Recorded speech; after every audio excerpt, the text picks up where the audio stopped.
أعوذ بالله من الشيطان الرجيم بسم الله الرحمن الرحيم ومثل الذين ينفقون أموالهم ابتغاء مرضات الله وتثبيتا من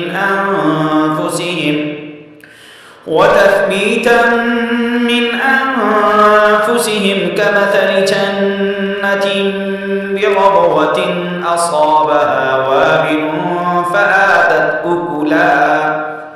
فآتت أكلها ضعفين فإن لم يصبها وابل فطل والله بما تعملون بصير. أيود أحدكم أن تكون له جنة من نخيل وأعناب تجري من تحتها الأنهار لفيها من كل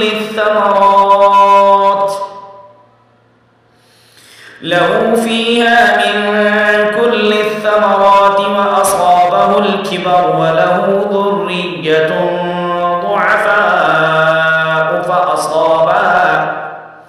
فأصابها إعصار فيه نار فاحترقت.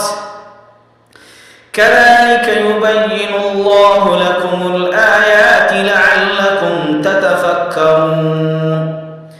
يا أيها الذين آمنوا أنفقوا من طيبات ما كسبتم ومما أخرجنا لكم من الأرض ولا تيمموا الخبيث منه تنفقون ولستم بآخذيه إلا أن تغمضوا فيه واعلموا أن الله غني حميد. الشيطان يعدكم الفقر ويأمركم بالفحشاء والله يعدكم مغفرة منه وفضلا والله واسع عليم. يؤتي الحكمة من يشاء ومن يؤت الحكمة فقد أوتي خيرا كثيرا وما يذكر إلا أولو الألباب. अल्हम्दुलिल्लाह सुम्मा अल्हम्दुलिल्लाह। आज हमारा सबक 43 नंबर सबक है।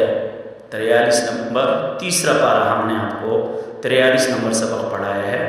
आप ये कुरान सीखें, दूसरों तक इस कुरान को पहुँचाएँ। इसमें आपको दुनिया और आखिरत का फ़ायदा पहुँचेगा। अस्सलामु अलैकुम।